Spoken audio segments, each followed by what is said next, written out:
Welcome to Credit and Coffee. This is a story about how trust can shatter, leaving behind a silence where laughter once lived, and how sometimes losing everything is the only way to truly find yourself. The chill of the morning air always settled around me differently in those years, a crisp embrace that promised ambition and endless possibilities, a sensation I used to savor with my first cup of coffee, the ceramic warm against my fingers as I watched the city awaken from our apartment window, a place my wife and I had worked so hard to make our own, overlooking the modest park where children would soon be chasing pigeons, their carefree shouts a distant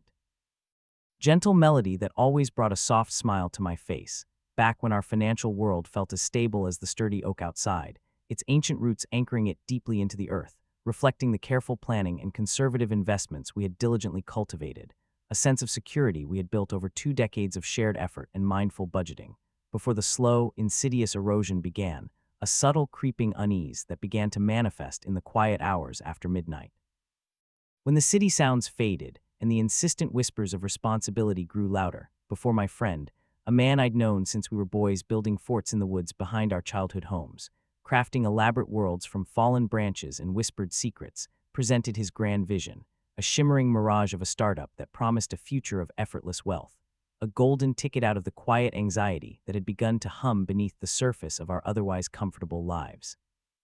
A subtle unease that whispered of aging parents whose health seemed to demand more attention with each passing year, the slowly declining family business that had been a steadfast source of income for generations, but now faced an uncertain future in a rapidly changing market, and the ever-present weight of a mortgage that, while manageable, still felt like a tether, binding us to a cycle of work and payments, keeping us from truly soaring from that elusive state of complete financial freedom. A dream he knew I harbored, a dream he masterfully played upon with his charismatic speeches and meticulously crafted projections, charts that glowed with exponential growth, a future where we wouldn't just be comfortable, we'd be truly rich, effortlessly generating passive income while we watched the world from a beach somewhere, perhaps a secluded cove in the Mediterranean, with the gentle rhythm of the waves washing away all stress, a vision so compelling, so seductively promising, that it slowly chipped away at my natural caution, at the carefully constructed walls of risk management I had always prided myself on maintaining, built on years of conservative investments and a clear understanding of our family budget, a fortress of financial prudence that now, under the assault of his dazzling vision, felt increasingly fragile, its foundations seemingly crumbling with each persuasive word, each dazzling slide, each fantastical promise of a life unburdened by everyday financial worries. He arrived one evening, unannounced, carrying a laptop and an infectious energy, the kind that could light up a room or perhaps, in retrospect, blind you to the lurking shadows, his usual broad grin wider than I'd ever seen it, his eyes alight with an almost feverish excitement, a wild spark that should have given me pause as he burst into our living room, where I was idly flipping through a financial magazine, the glossy pages reflecting the soft glow of the table lamp. A picture of domestic tranquility that would soon be shattered, explaining that he had finally cracked it, the idea he'd been tinkering with for months, an app, he said, that would revolutionize a niche market, connecting suppliers directly with consumers, cutting out the middlemen, a concept so simple, so elegant, he insisted, that it couldn't possibly fail, showcasing mock-ups on his sleek, new laptop, the screen bright and vibrant, revealing designs that were incredibly intuitive. User interfaces that looked genuinely innovative, a product that seemed genuinely groundbreaking in its simplicity and potential. And as he spoke, his words weaving a spell around me, the scent of freshly brewed coffee mingling with the faint, metallic smell of his new laptop, a curiously modern aroma in our old-fashioned home, I felt a flicker of that old youthful thrill, the kind we shared when planning elaborate schemes in our treehouse. Those lofty childhood plots that rarely worked out but always felt like they could, always felt like they held the key to some grand adventure, and he outlined the initial investment needed, a significant sum, he admitted, his voice dropping slightly in what I now recognize as a calculated pause, but a mere drop in the ocean compared to the projected returns, a mere $300,000 to secure a substantial equity stake in this burgeoning empire. A seed investment that would catapult us both into a new stratosphere of wealth, promising that he would match my commitment with his invaluable time and unparalleled expertise. His life's work, he swore, was now wholly dedicated to this venture, painting vivid pictures of an IPO, of massive stock market gains that would make our heads spin, of a future where we would both be consulting our financial advisors about how to best manage our overflowing portfolios. perhaps even setting up charitable foundations in our names, and though a small voice of caution, a persistent whisper of my wife's sensible pragmatism, tried to break through the euphoric haze, a reminder of her measured approach to finances, her insistence on tangible assets and proven returns, reminding me of our long-term goals, our commitment to financial stability, the painstaking accumulation of our savings, the allure of immediate, exponential growth. Of escaping the slow grind of traditional investments was simply too strong to resist, especially coming from my best friend, someone I implicitly trusted, someone whose entrepreneurial spirit I'd always admired, even if it sometimes bordered on recklessness, a quality I had often secretly envied in him. And in that moment, sitting in our comfortable living room, the city lights twinkling outside like scattered diamonds, each one a tiny promise of prosperity, I made a decision that would unravel the very fabric of my carefully constructed life. A decision born of friendship, ambition, and a fatal dose of naivety, agreeing to sink a substantial portion of our savings, money earmarked for our daughter's college fund, a nest egg carefully nurtured over her childhood, for our own dignified retirement, for the slow, gentle easing into old age, into his dream, a dream that would ultimately become my nightmare, a nightmare of betrayal and loss. Of empty coffee cups on the table mirroring the emptiness in my gut, a chilling premonition of the hollow spaces that would soon replace our once solid financial foundations.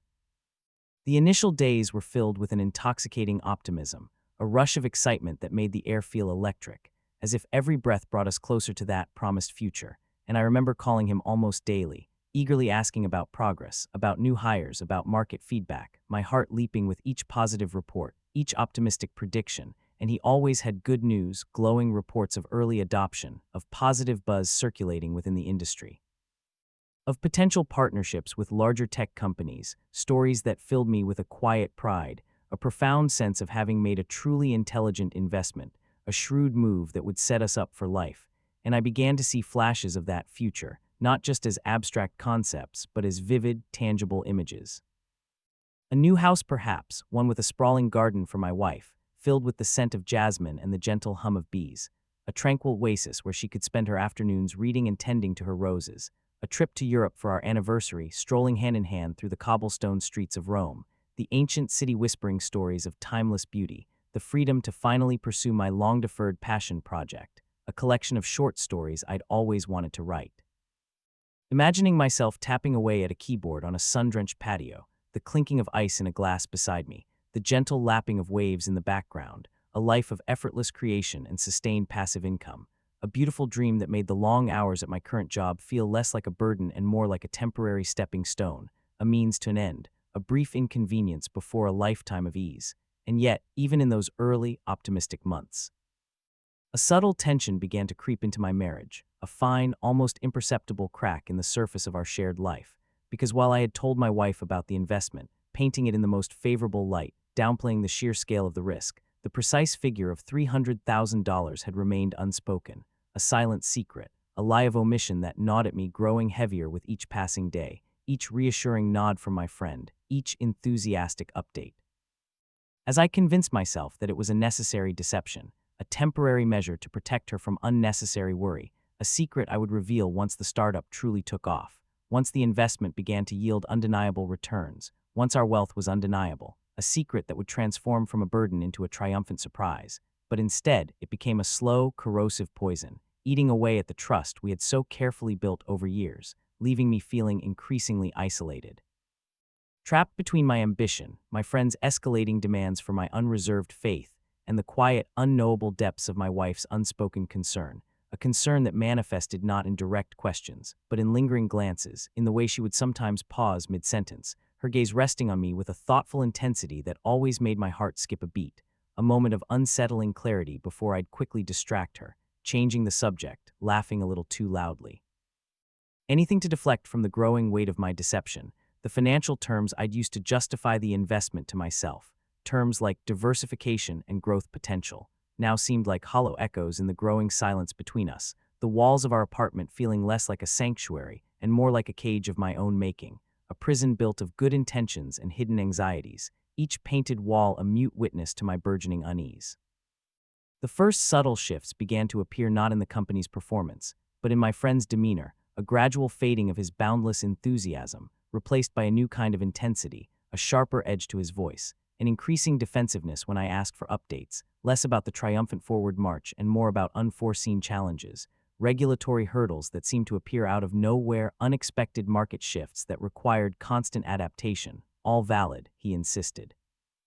All part of the startup journey, the unpredictable dance of innovation, but the bright sheen of effortless success began to dull, the confident projections slowly giving way to cautious estimates, then to vague reassurances that offered little comfort, and I remember one particular afternoon, the late autumn sun casting long shadows across my desk, painting the room in hues of orange and gray, a cold dread washing over me as I scrolled through a cryptic email from him, its subject line ominously vague. Talking about a necessary pivot, a fundamental change in strategy that involved exploring entirely new avenues, specifically mentioning a substantial allocation of funds, a significant portion of our initial investment, into a nascent cryptocurrency market, a decision made without any prior consultation, a unilateral move that rattled me to my core. Justified by the promise of astronomical short-term gains that would supposedly offset the slower-than-expected traction of the original app, a move he described as a brilliant piece of risk management, an aggressive play that would unlock new potential, but which to me sounded like a desperate gamble, a frantic grasping at straws, and the words on the screen blurred as my stomach clenched, a cold knot forming in my gut, because I knew, instinctively, this was not the plan. This was not what we had agreed upon. This was a deviation, a reckless divergence from the careful path we had ostensibly charted, a betrayal of the very premise of our investment, and the anxiety began to intensify, a constant, low hum beneath the surface of my consciousness, manifesting in sleepless nights spent staring at the ceiling, in sudden bursts of irritability directed at the smallest inconvenience, in an almost obsessive tracking of the volatile cryptocurrency market. Watching the red and green fluctuations of Bitcoin and other altcoins with a growing sense of helplessness, the numbers on the screen feeling less like data and more like a direct measurement of my impending doom, each dip a hammer blow to my chest, each rise a fleeting moment of relief, a fragile hope quickly extinguished as the market inevitably corrected itself, pulling my stomach further into knots, and the whispers about the family business grew louder too. The familiar scent of ink and paper in the old print shop now tinged with the faint smell of dust and disuse, a pervasive sense of decay hanging in the air, our aging equipment increasingly unable to compete with modern digital solutions, the rhythmic clatter of the old presses now replaced by an ominous silence, the few remaining clients slowly migrating away, their polite but firm goodbyes echoing in the empty halls, the income stream, once a steady river, now a trickling brook, threatening to dry up completely, adding another layer of financial vulnerability to my already precarious situation, a multi-front assault on our stability, and the pressure began to feel immense, a suffocating weight that pressed down on me from all sides, my wife's quiet queries about our future, about our plans, about that European trip we had once dreamed of, now felt like accusations, innocent questions that revealed the vast, cavernous space of the secret I was keeping. The $300,000 that was slowly, silently bleeding away, taking with it not just our money, but our dreams, our sense of security, and the trust I had so carelessly fractured, leaving me suspended in a terrifying limbo between a past built on careful planning and a future dissolving into uncertainty, each day a new challenge to navigate the rising tide of fear and deceit. The betrayal, when it finally manifested, was less a sudden, dramatic explosion and more a slow, agonizing bleed, a prolonged decay that left me hollowed out, empty, the quiet desperation clinging to me like a shroud, a constant companion that whispered doubts and regrets into my ear every waking moment, every restless night, filling my sleep with fragmented images of lost money and strained faces. My friend became increasingly evasive, his calls less frequent, his explanations more convoluted, punctuated by long silences and vague promises of a miraculous turnaround, until eventually the calls stopped altogether, the emails went unanswered, his office, when I finally mustered the courage to visit, my heart pounding a frantic rhythm against my ribs, was empty, stripped bare of all the sleek mock-ups and glowing projections, a for lease sign taped crudely to the window. Its peeling edges a fitting symbol of our shattered enterprise, the dream, the startup, the entire edifice of our shared ambition, having simply evaporated into thin air, leaving behind nothing but a lingering scent of stale coffee and profound, sickening emptiness, and the realization hit me with the force of a physical blow.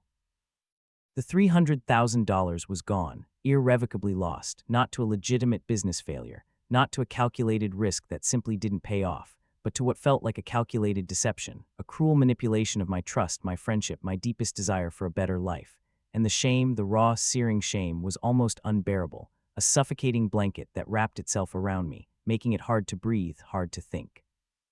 Knowing that I had not only squandered our hard-earned savings, but had also jeopardized our entire future, our financial stability, all because of my own misguided ambition and a friend's cynical opportunism, a treacherous exploitation of a bond forged in childhood. And in the aftermath of this devastating blow, the world seemed to tilt on its axis, every everyday scene now imbued with a new, cruel clarity, the supermarket menu with its rising prices, each item a small pang of guilt. The monthly utility bills piling up on the counter, each envelope a reminder of expenses that felt insurmountable, the mortgage statement with its stark numbers, all became stark reminders of my catastrophic error, of the precariousness of our existence, and the anxiety of being house poor became a living, breathing entity, a monstrous shadow that loomed over every decision, every purchase, every casual conversation about the future. The walls of our apartment, once a comfort, now felt like they were closing in, trapping me in a prison of my own making, a prison built on secret debt and shattered dreams, and the tension between my wife and I, once a subtle undercurrent, erupted into a torrent of unspoken accusations, of angry silences that stretched for hours, of whispered arguments behind closed doors, because the truth, the full, devastating truth of the lost investment, of the secret I had kept, finally came tumbling out in a broken, tearful confession. An admission that left her reeling, her face pale, her eyes wide with shock and hurt, not just at the financial devastation, but at the profound breach of trust, the deep emotional wound I had inflicted, and our marriage, once a sanctuary of shared dreams and mutual support, became a fragile, fractured thing, teetering on the brink of collapse, the emotional toll of my actions weighing on both of us, silent meals punctuated by the clinking of cutlery, distant gazes. The unspoken question hanging heavy in the air: how do we come back from this? How do we rebuild something so fundamentally broken, so deeply scarred by deceit and misplaced ambition? The echoes of what we had lost reverberated through every corner of our home, making the familiar feel alien, the once comforting spaces now filled with a suffocating sense of regret and the bitter taste of shattered hopes. The universe, it seemed, had a cruel sense of irony, for just as I was grappling with the fallout of the startup's collapse and the betrayal of my friend, the other shoe dropped, a sudden, brutal blow that left me reeling, stripping away the last vestiges of my professional stability, extinguishing the flickering flame of my remaining hope. My boss, a man I had worked under for almost 2 decades, a man who had always seemed to appreciate my quiet dedication and steady reliability, called me into his office one crisp Tuesday morning, the air in the small, sterile room feeling unusually heavy, thick with an unspoken finality that resonated deep within my bones, and with a regretful shake of his head, his gaze carefully avoiding mine, he delivered the news, his voice a low monotone, a casualty of corporate restructuring. A downsizing initiative driven by quarterly reports and shareholder demands. And just like that, after years of unwavering service, of navigating complex projects and managing tight deadlines, of putting in the extra hours with quiet commitment, I was laid off, fired, let go, the words echoing in my ears, each syllable a hammer blow to my already bruised and battered psyche, my once reliable income stream now a dry riverbed, its once steady flow reduced to dust. Adding another layer of crushing debt to our already overwhelming burden, the timing so impossibly cruel, so perfectly devastating, that it felt like a cosmic joke, a punitive measure for my earlier hubris, and the slow decline of the family business, which had been a quiet background worry, a low thrum of anxiety beneath the surface, now became a desperate, immediate crisis, its doors finally closing a few weeks later, unable to sustain itself without new capital. Without a fresh injection of energy to revitalize its struggling operations, a casualty of changing times and my own compromised ability to contribute to its resuscitation, leaving my aging parents adrift, their retirement plans, once so clear and meticulously laid out, now shrouded in a haze of uncertainty, forcing me into the unenviable position of the sandwich generation.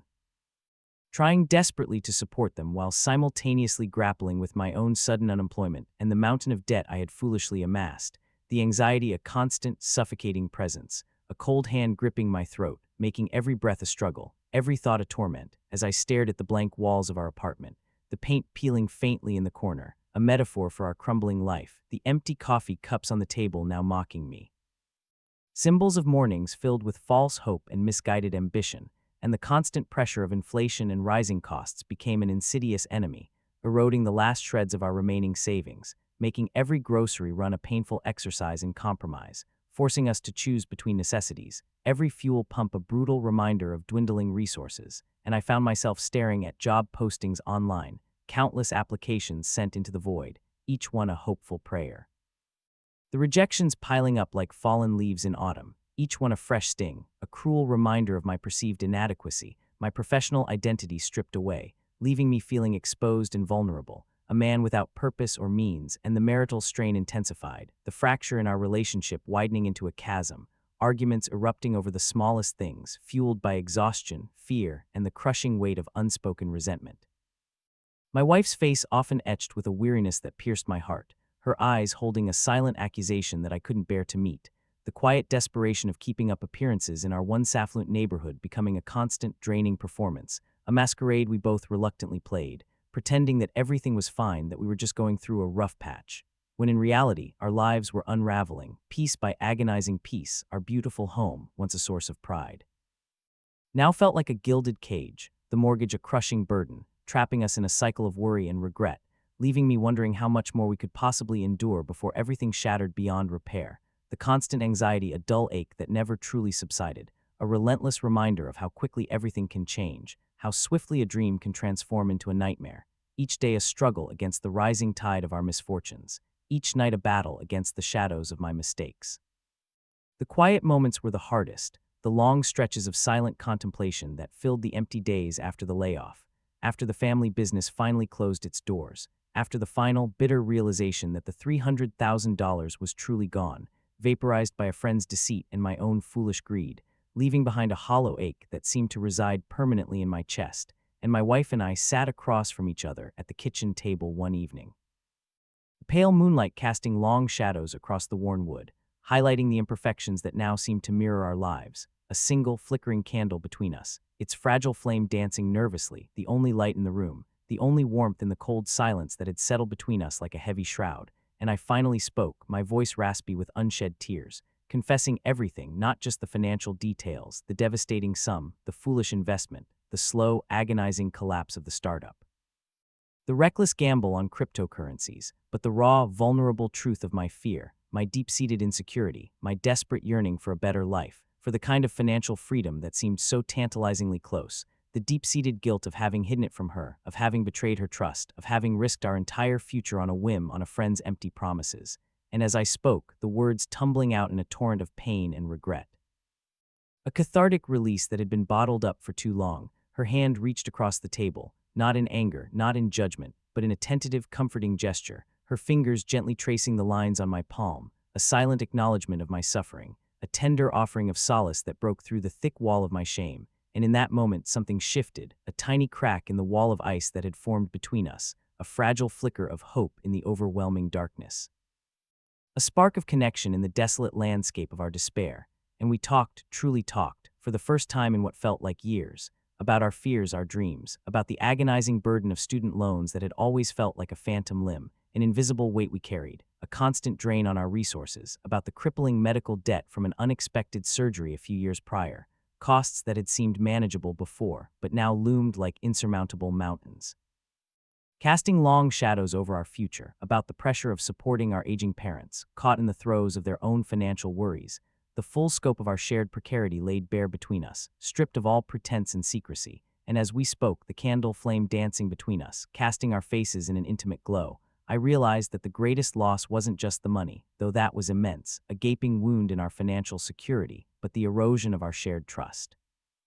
The slow poisoning of our intimacy, the quiet desperation of keeping up appearances, the moral compromises I had made, not just with my friend but with myself, chasing an illusion of wealth, allowing professional jealousy and financial comparison to poison my friendship, to blind me to the quiet, enduring value of what I already had of her, of our home, of the simple, everyday joys we had once shared so freely, the innocent laughter, the comfortable silences, and in that raw,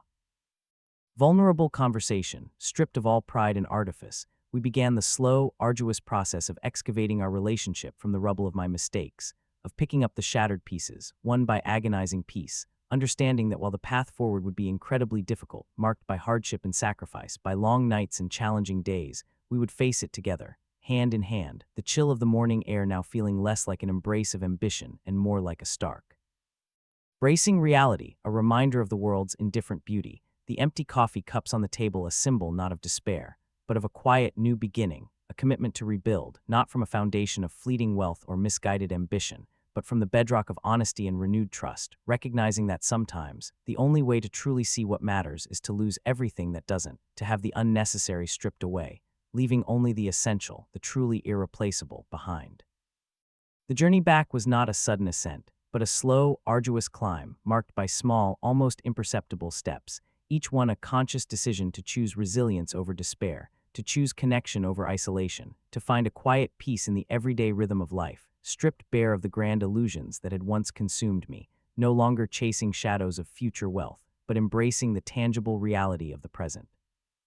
I remember the tactile comfort of a fresh application for a job, not a high-flying corporate position with its attendant pressures and moral compromises, but a stable, honest role in a local community center, helping coordinate outreach programs, a job that offered a modest income, steady benefits, and a surprising sense of fulfillment, a far cry from the soul-crushing moral compromises I had once felt trapped by. The golden handcuffs of a high salary that had held me prisoner in a life I disliked, a life built on an endless pursuit of more, and the salary, while a fraction of what I had once earned, was enough to start chipping away at the crushing debt, enough to put food on the table, enough to keep the lights on, enough to slowly, painstakingly rebuild a future from the fragments of our past. And my wife, with a quiet strength that continually amazed me, found a part-time job as well. Teaching art classes at a local studio, a passion she had long deferred, a creative outlet she had set aside for the demands of family and financial stability, her face now often alight with a gentle joy that had been absent for too long, her hands smudged with paint, a beautiful symbol of her own quiet resurgence. And together we meticulously crafted a new budget, a lean, stripped-down plan that prioritized necessities, every dollar accounted for, every expenditure carefully considered. The old anxiety of inflation and rising costs still present, a faint echo in the background, but no longer a suffocating terror, for we had learned to live with less, to find richness in simplicity, in the warmth of a shared meal, in the quiet companionship of an evening spent together, and the walls of our apartment, once a symbol of our entrapment, slowly began to feel like home again, a place of shared comfort and quiet resilience, no longer filled with the weight of my secrets, but with the quiet hum of renewed trust, of evening walks in the park, holding hands, the children's laughter a gentle reminder of the innocent joys we had almost lost, of the world continuing its beautiful, chaotic dance, and the scent of freshly brewed coffee in the mornings, no longer accompanied by ambitious dreams of passive income and startup triumphs, but by the comforting presence of my wife, the quiet clinking of spoons against ceramic, a shared moment of peace before the day began. A simple ritual that grounded us, and I started writing again, not for publication, not for fame or fortune, but for myself, a way to process the raw, complex emotions of loss and betrayal, of learning and growth, the quiet act of putting words to paper becoming a form of therapy, a way to make sense of the chaos, to find beauty in the brokenness, in the resilience of the human spirit, and the betrayal, though it left an indelible scar, a faint but permanent mark on my soul, no longer held the power to define me. The regret of following bad investment advice from a friend, now a stark, enduring lesson, a quiet reminder of the true cost of chasing ephemeral wealth, and I found a quiet contentment, a profound peace in the knowledge that while I might not be wealthy in the conventional sense, I was rich in the things that truly mattered. In the steady, unwavering love of my wife, in the resilience of our shared spirit, in the profound lessons learned from losing everything, in the simple, everyday joys of a life built on honesty and integrity, a gently bittersweet understanding that sometimes the greatest treasures are found not in what you gain, but in what you manage to hold on to or rebuild after everything else has been stripped away, leaving behind only the undeniable truth of a life lived authentically. With both its triumphs and its heartbreaks, finding true wealth not in a bank account, but in the enduring strength of human connection. What's a significant life lesson you learned through a financial struggle or a broken trust? Share your story in the comments below, for there's power in our shared experiences. If this story resonated with you, please give it a like, pass it along to someone who might need to hear it, and subscribe for more reflections on resilience and growth. And before you go, tell me, what's one small, non-monetary joy that brightened your week?